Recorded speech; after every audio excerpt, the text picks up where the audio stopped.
Oh, yes. Matty, good to see you. Thanks for making a bit of time to come and have a chat. I appreciate that. I just wanted to kick off by asking you about something that you said to me the last time we spoke. You said we've invented calendar marketing. Now, what did you mean by that, and why is that important? Well, what I meant by that was we think that the opportunity is in knowing when customers are available, not knowing when businesses are available. Right. And up until now, everybody is, I'm a business and look at my calendar and see when you can book time with me. Yeah. And we said, no, what if the inverse of that was good? And I, as a business, could see when my customers were available for cancellations or particular appointments or whatever opportunity that might be there. And the idea came from we were working in the live music business where venues are always saying what's happening this month. And our thing was, well, it's much more important knowing when your fans are available to come and see you rather than Yeah. booking the band and hoping that they turn up. And then the flip of that was like, well, how would you do that? Well, you'd look at a calendar, and then what would you do? Well, you would tell people what was happening at the time that they were available, or they had friends coming, or it was a birthday, or whatever that might be. And then we came on this sort of concept of that calendar marketing, and we are like, could be like, so it just became this sort of term that we've been using internally. But I think if we were following on from the conversation that we had earlier, it was like, is that a concern? And of course, from our point of view, the concern with any marketing is who's going to abuse it. Would Yeah. it be Yeah. spam? And is that a problem? So, from our point of view, it's very much a case of being aware that we've created something that is new and potentially unique, but at the same time doesn't get abused. Yeah. Now let me ask you about the kind of practicalities here. I mean, are you? I mean, I love the idea of reversing the calendar thing. So rather customers trying to find out what the business is doing, the business tries to find out when the customers are available. And I think that's a really clever idea. I guess it's more complicated than it perhaps sounds to make it work. I mean, are you just using this for kind of live music venues, or are you No, more broadly? Just give us a more, flavour of how it much, works. much more broadly. So, I mean, I think actually that if we're being talking about my personal problems today that are bothering me, is that it is the breadth of opportunity and focusing on a specific market. So we came at it from two sides. We were working in live music. We could see this issue where people were saying, "Oh, nobody's reading the emails that we're sending them. Nobody's looking at Right. the posters. Nobody's getting the flyers." And you're like, "Well, they are, but they're not translating that into how does that impact them." And the more important thing is to show them something in their calendar with the rest of their life hanging around them. So that was sort of an easy in. But then the next one that I came to was not having my hair cut for about 9 months because every time I looked at the barber's booking site, he was busy for the day that I wanted a Right. haircut. Right. And like any normal bloke, I don't look 2 days in advance or 3 days or a week in ahead. I just go, no, you can't do it tomorrow. Like, Yeah. and forget about it. So 9 months passed. So we were then like saying, right, well, there's two use cases. I'm based in Newcastle, where there is a sort of nascent tech scene around here, Yeah. and you get to know quite a few people. They're all working on slightly different projects. So you could suddenly start having conversations with people who are working on marketplace ideas, where there might be a benefit for cancellations. What do you do when someone cancels at short notice? How do you communicate that message out? Do you just do a round robin or something to everybody saying, we've got a cancellation, the space is available? Or is it better to pick out the 10 people who you can point that to? So this is where we're at the moment, where we've got individual use cases for a business, but then we're trying to sort of broaden that out and say, well, actually, what is the person who has the marketplace idea? Is that a more of an ideal customer persona? And then try and build solutions for them. But effectively, everybody who I speak to says, "Oh, I could use it for my thing. Can we use it for that?" And you're like going, "Oh, right, okay. Do I get distracted by the new person who I'm talking to, or do I need to get focused on the sort of beachhead that we're trying to Yeah. oh." Yeah. that we haven't quite yet decided which we're attacking first. Yeah. So And, yes, and let me ask you, I mean, that sounds like quite a complicated thing to make happen. I mean, is there an AI component to that? And if so, yeah. I mean, what's the AI play here? I think I mean this is the sort of the real benefit for me personally. I'm not technical like Mm. in the slightest. There are other people I work with who are very technical, but I'm not. So for me to be able to actually do any of this sort of building and MVP it or make any sort of prototype, the fact that there was an AI solution to do the tooling was massive. But actually, it's much more about the agentic work that you can do once you've got the thing built. So Right. the demo that we've got currently that we've put out is an MCP, so a connection via Claude in my case, but you could be OpenAI or whoever it is. And that has access to my Vennio account, and it has access, it can see all the people who I'm connected with in that Vennio account. And then I can say to Claude, hey, I need to start planning my diary for the next week. I need an appointment with Joanne. I need Paul. I need so and so, blah, blah, blah, blah, Yeah. blah. Yeah. And Yeah. it can start pulling them out and going, right, okay, Paul's availability is here. Joanne's there, da, da, da. I'll offer them those times. And then you go, oh, actually, no, it's really important that for one of those meetings that Paul and Joanne are both available, and then the agent can go and look and start passing that out. So it doesn't matter what calendar system Paul is using or Joanne is using or I'm using. It's just looking for those gaps or the blank spaces, and then the agent can start plotting out days, times, whatever it might be. So in the basic version that we're looking at, it's primarily demoing it for Zoom calls, types like this. But Yeah. one of the parties that we're working with is more like a field sales company Yeah. where they need to be on site. So then that's bringing in geographic locations, time to get there, how important it is to drag somebody into another site and how long it would take them to get in. So there is more complexity on that. But at the moment, it's very much just this idea of mapping out spaces, layer over layer over layer, until if you've got one person coming to the meeting or 500 people coming to the meeting, you're just looking for that gap that falls through when the agents and the AI can pick that up. Yeah. I mean, I love the concept because coordinating people, which is what you're talking about, it's a perennial headache, isn't it? I mean, if you're It's, trying to get anything done and it's you're a using power play people. as well. It's a power play. Like this is the thing Yeah. that you can see when you're talking to people that they're Yeah. thinking.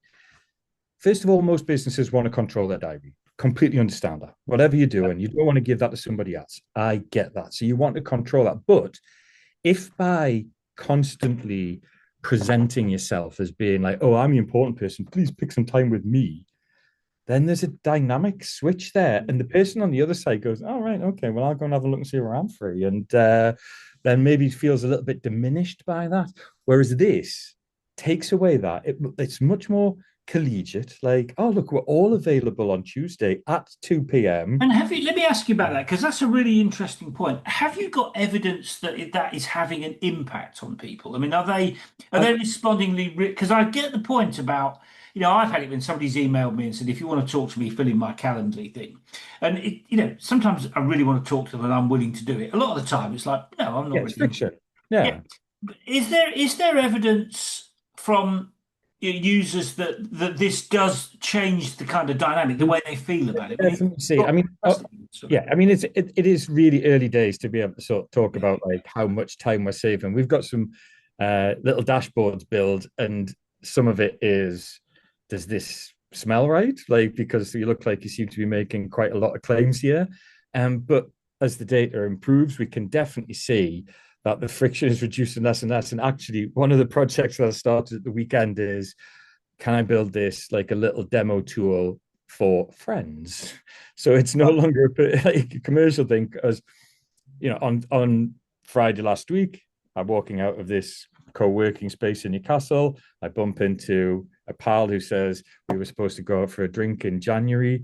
I've just bumped into somebody else up the street who was going to come for us. And I was like, all right, okay, well, this is the perfect example. Give me a couple of days and we can do the demo on that. So instead of sending a link saying, all right, next week for a pint, it would be like, click here, connect the calendar, and then when someone says next week for a pint, the agent can then pull that together and go, Tuesdays and options, Thursdays and options, Monday, Wednesday, Friday are not options, and see if we can reduce the friction on it. Because I think that the email tennis on everything on this is colossal. Yeah, no, absolutely agree with that. Let me ask you, it's an odd thing to be working on. I mean, I get the logic of it, but it's an odd. I mean, how did you kind of end up on this path? I mean, how did you end up working on a project like this? I think it's a project that's got, it's fabulous. I mean, if you can Thank fit the you. kind of coordination thing, I think it's great. But how did you end up working on it? Well, there were sort of three main things that happened. One, the previous project that I was working on was coming to an end, and that was, like I say, it was in the live music space.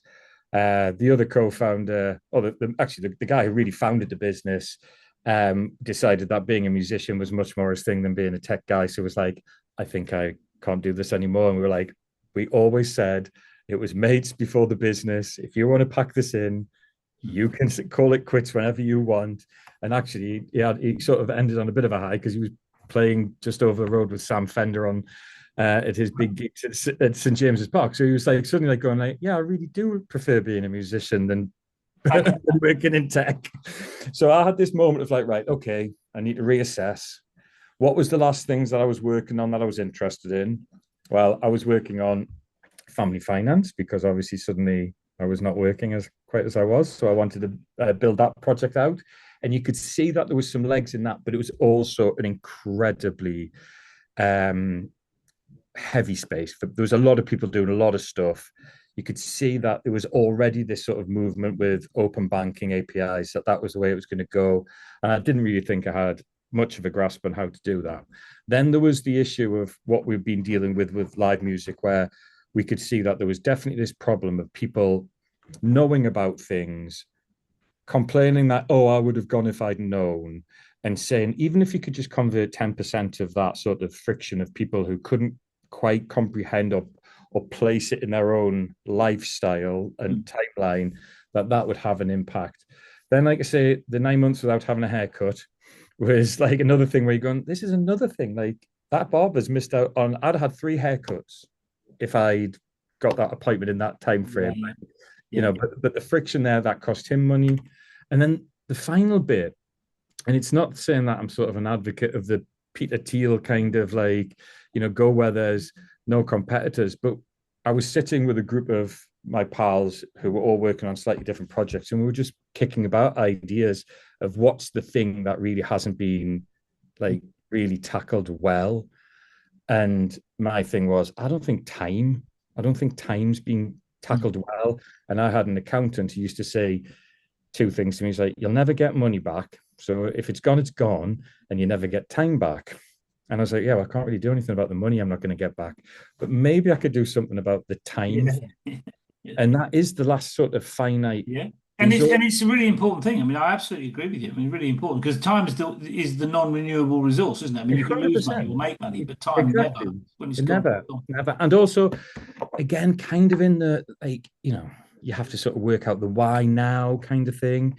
And I just feel like there is this, a couple of things are sort of coming together at the right time. I think in a post-COVID world where people do want to like keep in touch with people and get out the house, which is also kind of an AI thing as well, where you don't really know what's real online. So to get back into it, like meeting up with people is pretty important.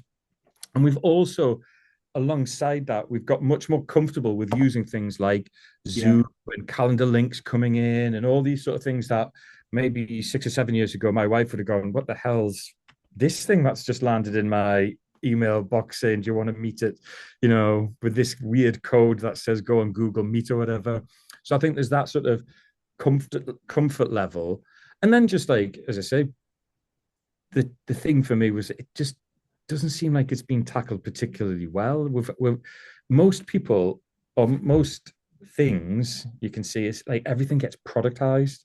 Mm. And my kind of thing is like, no, I think you should build the infrastructure that allows people then to build their products on top of it. The reason why Stripe's successful is because it allows you to build whatever you want, take payments for on top of it. Same for Visa, MasterCard, and all those kind of things. It's not really a case of like, oh, we've built the best sweet shop payment system or the best hotel payment system. So no, this is just the rails. Now, let me ask you about that. I mean, in what other, I mean, because that's a really interesting point, because that reflects your particular values, doesn't it? I mean, in what other ways would you say your values have influenced how you built, how you're building the company or building the business? Wow. That's quite a deep question.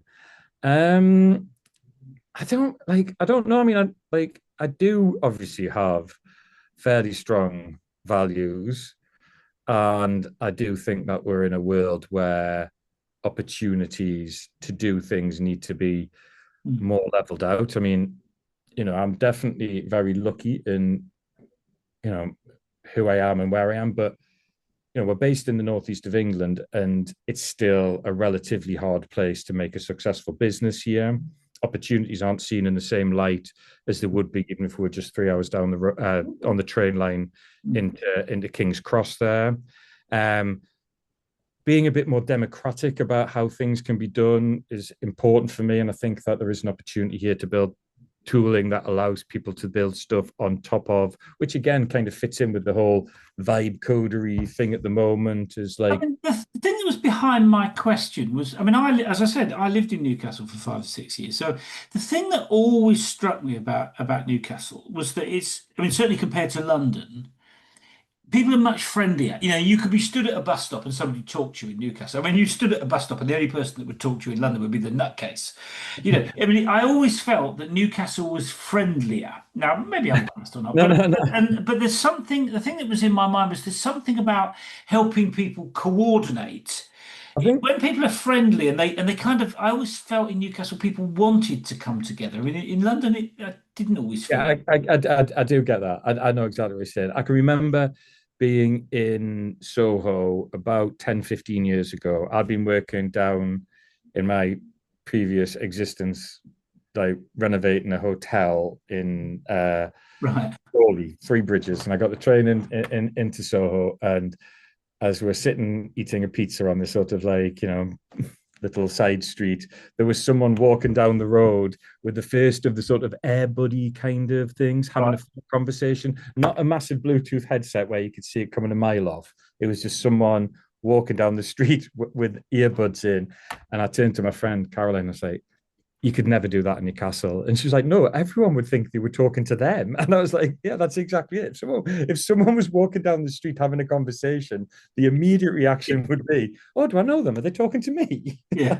Yeah, yeah, yeah. Yeah. There's Which is the thing. definitely, One of the things I really liked about the Northeast, yeah, actually. so there is that kind of community aspect of it. Although I'm kind of a bit wary of using terms like community now. I think it's being slightly overused and what have you. But there is I think to my mind, it's this kind of like I was trying to explain it. I still haven't got the language right for how I feel about this, but there is a balance, I think, at the moment between this sort of democratization where anyone could build anything, Mhm. and then also these gigantic megacorps who have control of everything, and everyone seems to want to try and build the next Stripe, the next AWS, the next, OpenAI, whatever it might be. And I kind of think that there's a tension here at the moment between the needs that big companies will have to have the next generation of product that can fit into their corporate world, but at the same time, the opportunity to build something that is much more niche and much more available to people who don't have that wherewithal. And I kind of think that that's the thing that I've been trying to find a way is like we all you all hear that sort of innovator's dilemma of like, why did Kodak you know die when they invented the digital camera? Because they didn't see the sense of like shitting on their own business kind of thing, like because they were so invested in film. Yeah. Like, but there is this does seem like the biggest potential fork in the road, or maybe it's not a fork, maybe it's a complete circle, and we go right back on ourselves. Well, let me ask you about that. I mean, so what would you? I mean, you used the word building. Then, what would you say you're building towards? Then, I mean, just give us a sense of where you're going with it. I know it's relatively early Oh, stage, I mean, but it's where are you phenomenal. going with it? It's phenomenally early. I mean, like we've used all these sort of terms about like infrastructure for time and a few other sort of buzzy phrases. But that's effectively what I'm kind of saying is that we should have a way of managing time for people that could resolve things as irritating as my daughter, who's now learning to drive, finding a driving exam because nobody's managed to work out how to schedule those properly or connect them to the person who needs the exam, to understanding, time frames for hospital appointments, to all of the other things that, in life you kind of go in, why doesn't that work a little bit better? The idea should be that if you know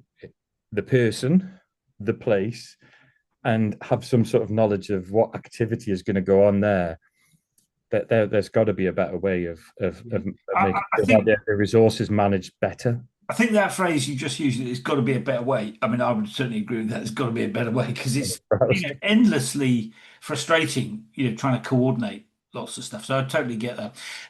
Let me ask you the same question a slightly different way. What does success look like then in this context? I mean, let's say 5 years down the road, what would success be?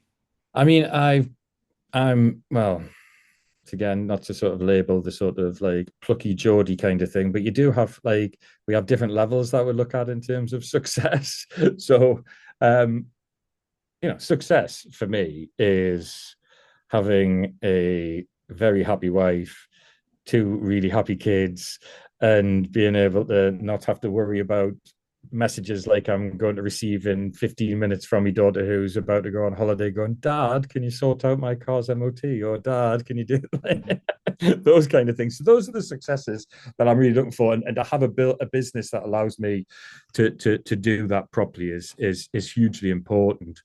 Financially, I think that this, like, I'd go about it the other way. What's the worst that would happen here? Well, the worst when you're setting off with any business is that there's just not a market for it. That's the risk kind of side of things, and that's you have to start from. I feel like you should start from that point. What's the worst that can happen? Worst can happen is nobody likes this. This is one idea that everyone goes, oh, that sounds brilliant, and then when you actually push them, they all go, yeah, but it's not really. Yeah, no, I'm quite happy pissing about with 15 emails to try and sort out going to the pub, and I'm quite happy with just sending people my Calendly link because I really don't want to be fully booked, because and you've got all these other things. So then you start going, right, well, okay, worst is that nobody buys it. The next step up from there is that this effectively is just a tool. Somebody comes along and goes, well, actually, it doesn't work for this massive wide market that you think that you've got it for. So you've created a really good tool and it works in this little niche or this sector or whatever. And thank you very much. We'll do something with that. And that'd be quite, that'd be like a bit disappointing, but fair enough. But the goal is that, that this is a product that has the breadth and depth of use cases that I think that it could have. And we have some friends in the States who we will be wanting to show it to once we've got it to a level that we are satisfied with, and that will be the goal. And this, no disrespect to the previous thing that we worked on in the live music scene, that really was like a labor of love because we all had a connection in some way to the music business and we wanted it to be a success, but it just was so bloody hard. Whereas this is a different thing. It's much more like a business problem or a problem in people in life, and can we create the technology that allows us to move on with that? So the goals are much more like, can we get to the first hurdle that we have got these pilots successfully operating, paying, demonstrating that the value is there, then we go on from that, and then from that out. And if we find that at some point those pilots die off or a particular niche becomes obvious, then we will look in that direction. We're pragmatic fellas at this stage in our lives. Yeah, absolutely. Let me just move on to you being the CEO, as it were. Let me ask you this. What does it mean to be a decision maker in the age of AI? Um, I think from my point of view, we can make decisions at a rate that we probably couldn't even a few years ago. I don't mean that sort No, of I agree. to be too sort of like dramatic or whatever, but the speed at which you can make a decision, the speed at which you can return back to something and or pivot or what have you It's extraordinary, isn't it? Really. is absolutely remarkable. Like, but the cognitive toll is also remarkable, I think. Like, I mean, I'm not doing a woe is me on this, but there is definitely the making the decisions and then dealing with the downstream effects like that, then they come around quicker. And that sort of speed and iteration is rapid. Like, and I think, one of the things we talked about previously was like, I've always described myself as having not much of a not much of a back end. Like, I don't have a big hard drive behind me with lots of stuff stored. Mine's is basically load of RAM up front, like just like getting information in and going, like that's how I'm dealing with stuff. And I've literally had to build, like, I'm not kidding. I have built what I've called Matty OS, which is a database, and I work off notebooks and emails and chatbots and all these other things. And at the end of each day, I have to spend an amount of time dumping that into my own operating system so that tomorrow morning, when I start, I've got a place that I can come to and go, right, I know where I I'm mean, at. Because otherwise, in the past, it would have been make a few notes, quickly look through the diary of what we're doing. Yeah. It's all coming back. And you're going, no, you can't, you can't do that because you made like yeah. X number of decisions, many more than you did 5 years ago. Yeah, no, I'm a great notebook person for exactly the same reasons. If I don't note things down, then I spend my life worrying I'm going to forget them, so I can't sleep. So I'm a huge fan of the notebook. I know it's old tech, but it's pretty important. Let me just pick up something that we talked about previously. I mean, you work with a network of people. I mean, would you say that you have got a kind of a collaborative mindset as a Uh, CEO, or are you more of a I just focus on doing one thing? no, I think I definitely come into that former category. Mm, I'm definitely a collaborator. I mean, there'll be some people who go, I don't know about that, Matt, but I definitely think that I do. I love to hear other people's opinions. mm, I I love a debate. mm. I love maybe an argument. Like I like to be proven wrong. Like I, I do love my own ideas. Like I'm not being sort of hiding my light under a bushel and going like, oh no, all my best ideas come from other people. Like, but I consider myself a synthesizer. I mean, a pal of mine. This is going back to university. He's like, you've never had an original idea in your life, Matt. And I was like, well, actually, like I do have original ideas because what I do is I take three people's new ideas and synthesize a fourth from those three ideas. Like, but I might not have sat there and spoke first. Like, so definitely, I hugely value other people's ideas, experiences, knowledge, and then take that. But I think you have to then get to a point that you go, right, okay, I've gathered that data set or those ideas, those abstractions, and you can pull them into a whole. So I think from my point of view, like I can hold the shape of a problem for quite a while and sort of like whirl it around in my hands on my head until you then find the solution that you go, all right, actually, that's it fits in there. That and Yeah. that's something that I'm quite proud of as a skill. I mean, again, that can sometimes seem to be either procrastination or seem slow, but I don't believe so. I mean, like this was for case in point, this was when we were looking at how we would develop our sort of agentic development skills this year. We knew we needed to be using agents. You have to be, I'm not saying you have to be. That you should be. You should be looking for opportunity to speed things up in a world where everyone's going much, much faster. And I tried in January, I was like, yeah, I'm going to get this cracked. And then February, I was like, yeah, I'm definitely going to get it cracked. And I just couldn't get anywhere with it.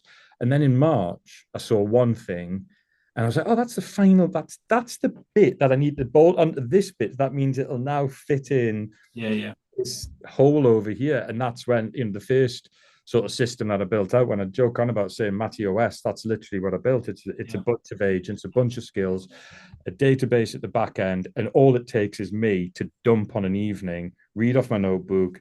It reads all the emails and messages that comes in, and then gives me a summary of everything that we've done, anything that I've missed, prioritizes them, and then sends them out for the next day. But it was that holding of that problem for a a month or two was something I needed to do. And it came from, it was actually about 10 foot from where I'm sitting now in this building that the NatWest have got, where someone showed me something. I was like, oh, that's it.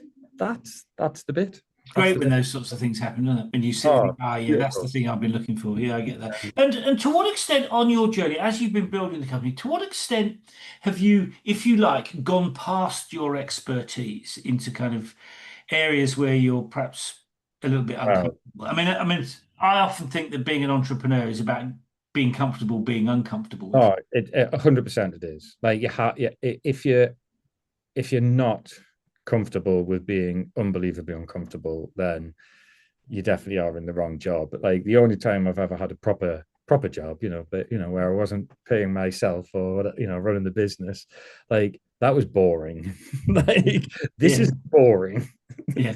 This is intellectually challenging, terrifying, exciting, all these other great adjectives that you can use. Like, but you have to be comfortable with that. You have to be comfortable with the fact that you will have to make a decision on limited knowledge. You will have to take some level of risk.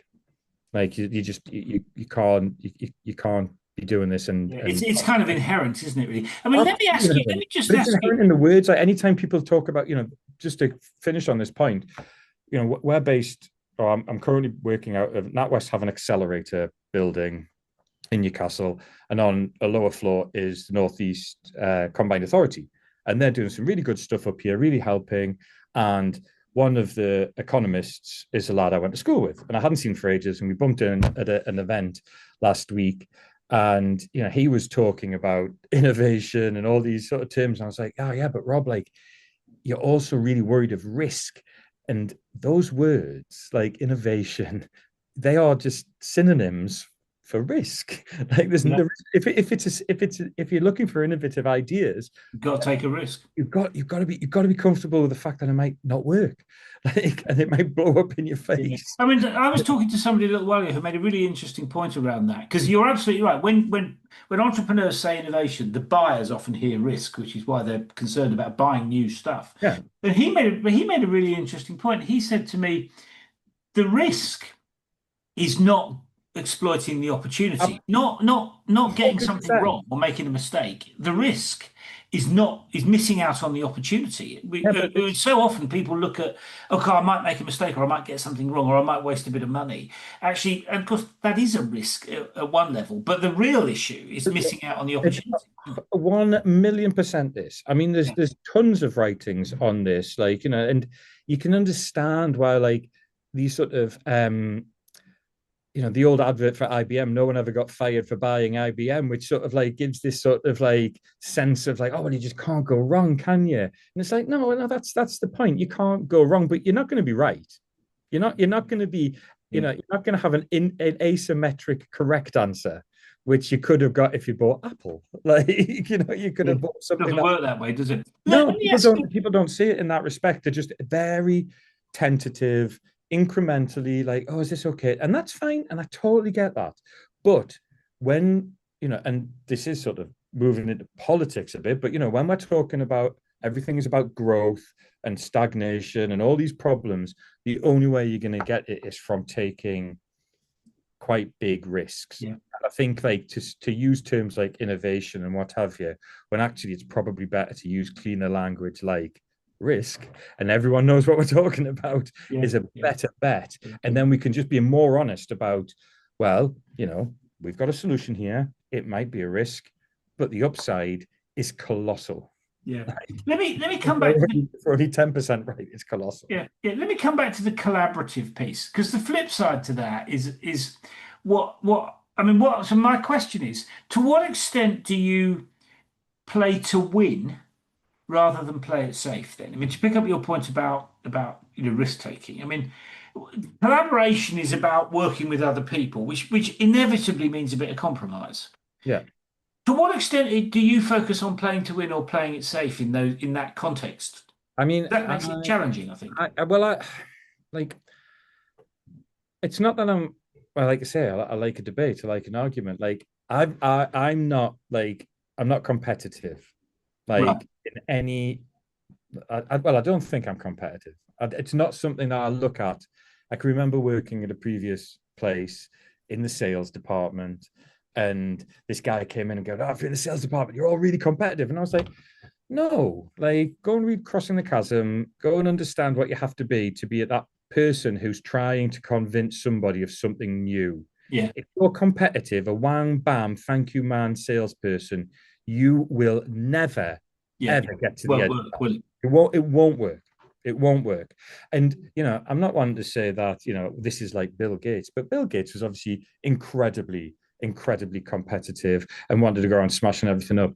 But the new guys wanting to make sure that everything is joined up together and it's all about collaboration. Or maybe you have to get to Microsoft size before you can start doing that. But you could also say, well, actually, no, that was just like a very 1980s kind of way of starting a business, and doing something now where it can be an ecosystem and like your growth and my growth can go together, then that's a damn sight better thing. And I mean, the fact that it also like aligns with how I think and behave and my values is quite good for me. Which comes back to the thing we were talking about a second ago. Yeah. Let me ask you about to come back to this thing about how you build a business. I mean, to what extent? I mean, you've heard the thing, about working on the business rather than in the business. Yeah. It's a lovely sort of British cliche, that isn't it? I mean, how do you create the space to work on the business rather than in the business? I mean, what's your take on that? That's part of this operating system that I built for myself. Right. I have a bunch of little agents. I don't rely on human beings telling me what I need to do, because they're all too kind and polite and will just sort of say, Matt, have you done this? Or Matty, can you email this person back? Or Matty, we said we were going to, that kind of thing. Like in a previous role, I had a PA called Dillis, who I absolutely loved. She was the thing that kept the business going and kept me on the straight and narrow. And at one point in January this year, I was like, I need a Dillis. I need another Dillis. I need somebody who she was sort of my mum's age. She could comfortably tell me what to do without there being some sort of like weird, like sort of political bit going on. She had my authority whenever she spoke to anyone, so everyone knew that if it came from Dillis, it came from me. It was a great system. It really worked. Like I was like, right, I need to build that. So effectively, this is part of this debrief system that I have. Right. It catalogs everything. They are all effectively time stamped. It works out what I'm doing and where I'm doing it and what I've done that day. I've connected up things like GitHub so we can see all the work I'm doing on coding, which is a much easier thing for it to sort of understand. Oh, you've done this number of PRs, that's work's being done. But it's primarily focusing on sales, investor relations, all the sort of things that either sometimes get forgotten about, or you don't really realize how important it is. And the thing working on is exactly that. And then at the end of the week, I get a thing back sort of grading me going, good week this week, Matty. And then maybe this week I'll get one going, not so good this week, Matty, because you've done a lot of biz. I mean, there's a standalone product there, I would have thought, just on the basis of what you've just described. I think a lot of people would find that helpful. I think there's a lot of people possibly would. But again, then that's the distraction of like, this is the point of we live in this age of abundance where every idea could be a thing. But I also feel like this is kind of the point. It's like, there are some things that when you look at the idea, you go, oh, yeah, like people will just build their own version of that because they will want it bespoke. They will want Yeah. it to be perfect for them. Whereas if you can find solutions for products or problems where it's much more general, like, and I think that this is why we're quite on this with what we're working on here because this is a more general I get it. problem. I get it. Let me ask you a couple of other questions about building things before we move on. I mean, what's been the most unexpected surprise that you've kind of had, and what impact did it have? Well, this is the bit that it becomes tricky because we're moving at such pace that it's sometimes very hard to remember like what happened last week and be able to go, oh yeah, do you remember that we did? That's old age, mate. I mean, I Oh, can't remember what that's day of the def week it is most of the time. I mean, honestly, like I can't believe it's May. Like, I know Yeah. this sounds like, like Yeah. that classic thing of like, I think it was only Christmas last week. But genuinely, looking back through my notes, you suddenly go, oh shit, yeah, we had that issue. And then we've overcome it. I've got to say this because we're so early stage and while this isn't, we're not sort of um incredibly experienced tech builders. We've all worked in business for quite a period of time. We know that when you're starting something new, that if you're not getting horrible surprises on a, You're doing something wrong. you're probably doing something wrong. Yeah, yeah. We probably are. So like it's tricky. Like I'm never very good at remembering these things because basically you try and deal with them immediately and then not forget them, but like then start like hoping that the next being aware for the next one that's about to pounce on you. Well, So I mean, let me the ask you. problems are probably just literally outside of that doorway. Yeah, let me ask you about that. I mean, how one of the challenges when things are moving so quickly is how do you ensure that the company, rather than just you, kind of retains that memory of and the learnings from past failures. I mean, once upon a time, you'd write a lessons learned log and refer to it once a month or whatever. Don't really work that way when the pace No, I mean changes fast. I mean, how do you keep track of all those we learnings? we well again this is all part of our AI agent Yeah. log system. Everything is monitored by something that is then producing or surfacing daily stuff, weekly stuff, and monthly stuff, and then we do like get together and have sort of a half a day thing on a monthly basis where we're sort of pulling the ideas of other learnings from that week or month rather. But again, at this stage, where you're just going so fast that Yeah. file is like I'm not kidding. This perfect example this morning. We're in the process. We're now on the Microsoft for Startups program. So we've got like 150K's worth of Microsoft credits. Thank you very much.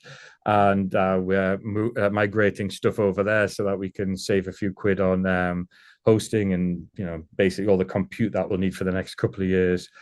And I finished some work last night, and I was like, "That's a good point to cut off." Did my debrief. Got up this morning, got a cup of coffee, opened up my morning report to see what I was doing, and I started having a chat with one of the agents in the block from only Sunday. Like I know this sounds like stupid, like you're working on Sundays, but you do. Like I'm up early, and the wife and the family aren't up and about. We're from Sunday, so this is like 4 days ago, and this agent just went, wow, there's been a lot of work since you went to bed last night. And I was like, no, there hasn't. And then I was like, oh shit, it's like looking at 3 days ago. And it's like, that's out of date, that's out of date, that's out of date, that's out of date. And you're like, right, that's the pace that we're Yeah. working at. Things that we wrote down on Sunday that we needed to remember are now out of date Yeah. by It's 9 o'clock on a extraordinary, isn't it, really? morning. And And let me ask you about something that's linked to that, which is I know you haven't got a massive team, you sort of know, 5 or 6 people, but how do you equip people to make decisions when you're not there or make decisions without you? I mean, how does that work? Given that you need to keep the kind of pace going. it's pay like the speed at which we're working at is more important than sort of anything else as far as I'm concerned. I think there's a huge amount of trust in one another. Like everybody knows that you're more likely to get bollocked for not doing something than by doing it. The pace at which things can be recovered, like like even really messy things. Like I made a very big mess personally a couple of nights ago because we have a system that's built so that as a ticket is lifted, you may find that it unblocks other things. And I gave a cursory glance at the work that I was doing and went, oh, that unblocks that and that. Great. And then I looked back a little bit further and went, no, that's absolutely fine. I hadn't recognized that it unblocked something from like 4 weeks ago. And as I went to bed, like just, I could just hear my phone going ping, ping, ping as these things were like pinging into GitHub. And I was like, that's not good. So the next morning, hand up to everyone, hello, Matty did a silly thing last night. And then, they're all sort of harumphing for a bit, like in good jest, but, a little bit of that. But within 2 hours, it was all tidied up because, again, you can just roll these things back to a speed that is like, I mean, that's an interesting point you make. It's almost like nothing had ever happened. Yeah, what you're saying is that you can make decisions quickly because if it does go wrong, you can recover it very quickly. The recovery is equally as quickly. The thing that you can't recover is relationships. So this is again why that sort of like in my mind that you'll have you'll be aware, if you haven't read it, you'll be aware of the crossing the chasm kind of idea. Like sort of finding the right person and holding their hand and being that player within the organization, all that shit. It's all about, from my point, it's all about relationships. It's all about, working with people, finding out what is their thing that they're worried about, making sure that you keep that in mind when you're talking to them, treating them as the way that they would want to be treated. And as long as you create that space where all of those things are in place, anything individual that blows up in your face, you can always go back to them and say, sorry, we now need to put that right. And we will put it right at a time that is convenient for you. And all these things, the relationship's the one thing that you can't recover. And I think that's the crucial thing is, anything else can go to hell in a handcart and you can normally put something up in place to resolve it. So let me pick up that point then. So would you say that how you define good leadership or effective leadership, would you say that that's changed as you've been building businesses? I think there has to be some acknowledgement that's changed. I think it would be either disingenuous or naive of me to say that it hadn't. I mean, there's obviously a huge amount of writings on these kind of things, and what was considered the go-to guide for new managers or well, in fact, actually, that's probably the biggest change in my lifetime is that there was a time when you had managers, and then now we have leaders. Yeah, well, in theory. In theory, exactly. Yeah. But also you're managing different things. I mean, once upon a time you would only manage people, and now you're managing technology, aren't you? You're managing exactly that. But I think that there is this sort of then there's this like hierarchy within people's mindsets sometimes, and it might not necessarily be in the people who are being led or managed, but it might be in the people who are sitting in the executive suites where they go, well, I have no idea how to manage anything because I'm a leader. I just come in and grin and look confident, and that's the way it goes. But to my mind, it's people skills. Again, it's that's kind of the crux of everything. And if I'm being honest, and anybody who was talking about how I manage the agents and what have you, they would go, he treats them like people, like, because I do, because I don't know.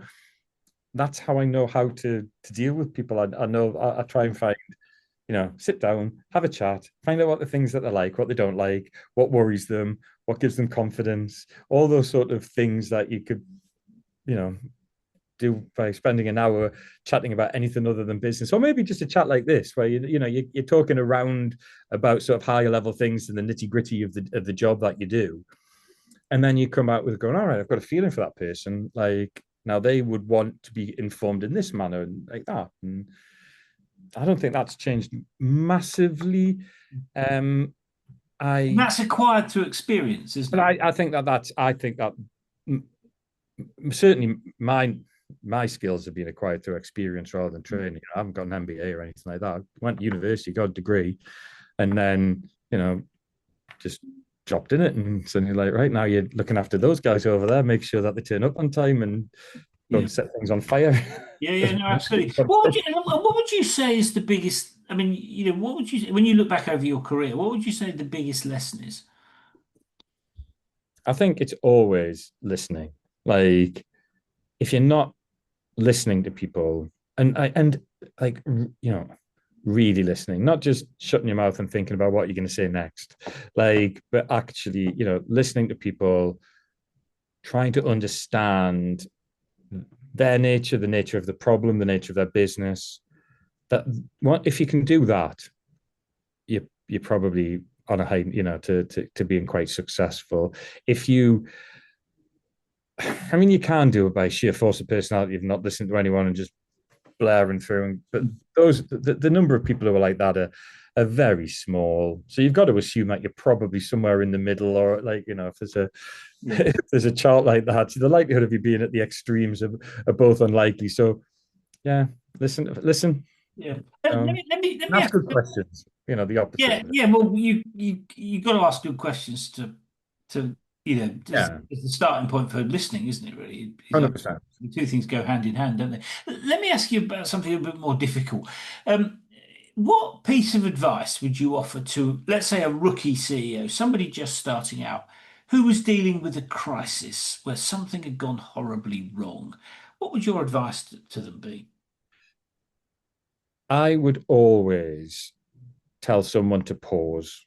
Like, I would always try and get people to calm down, like, breathe, really get to the nub of whatever the problem is. The reaction to the problem is always worse often than the actual Yeah. problem itself.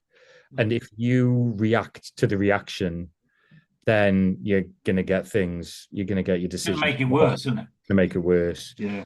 So to my mind, it is always, if you've got something that's really bad that's happening. I mean, outside of, like, a building blowing up or what have you, like those kind of things where you have to work at pace, but most things you've got a little bit more time than you think you have. That instant like reaction to a thing is not as good as the sort of measured response to it. Finding out information, getting, there's always somebody that that you trust, maybe a little bit more than some other people. Try and get, their ear or thoughts on things. It's a lonely job. Yeah, no, God, absolutely, God absolutely. Almighty, it is Yeah, a lonely place to be. yeah, yeah. No, Like, I get like that. it, And it really is. Like, so it's very hard. Like, I mean, there are times, like, from a personal point of view, that I look at my good lady wife and I think, oh God, I must have been an absolute bum to you for the last couple of days, because I've not been much fun to be around, and they're getting the nasty end of the stick on it. Like, but you can't. You're not in a position to sort of say, "Oh, Dan, would you like to sit down and talk about? Can we open up on what's bothering one another?" Because that's not going to help anybody anytime soon. no, no. So it is. It's hard, but having people who mentors, someone that you could, a good pal from school, a dad, grandparent, whoever it might be, someone who you can just go and say, "This is happening. Help me breathe." You know, what's what do you see the nature of this to be, and then deal with that, rather than just diving in Yeah, with two yeah, feet and thinking that you can just go and by sheer force of will fix things. I mean, that you can in some cases, but on the whole, I yeah, think it's yeah. much better to, any time that you can get the opportunity to breathe is the best. Yeah, Matty. I mean, I think that's a great piece of advice to end with, really. I mean, your point really is well made. I mean, take a moment, as it Yeah, were, chill out, think about things bit more carefully, don't panic. I mean, it's great advice because as you just pointed out, I mean, those sorts of things happen so often if you're in the entrepreneurship game, don't they? So, Maddie, thanks for making the time to come and have a chat. I mean, I really appreciate you sharing the story. I mean, I love the proposition, and if you can figure out how to coordinate people even a little bit better, you're onto a massive winner, I think. So, thanks for making the time to come and have a chat about it. I mean, I really appreciate that. That's great, Paul. Thank you. See you, Maddie. Bye bye. Bye.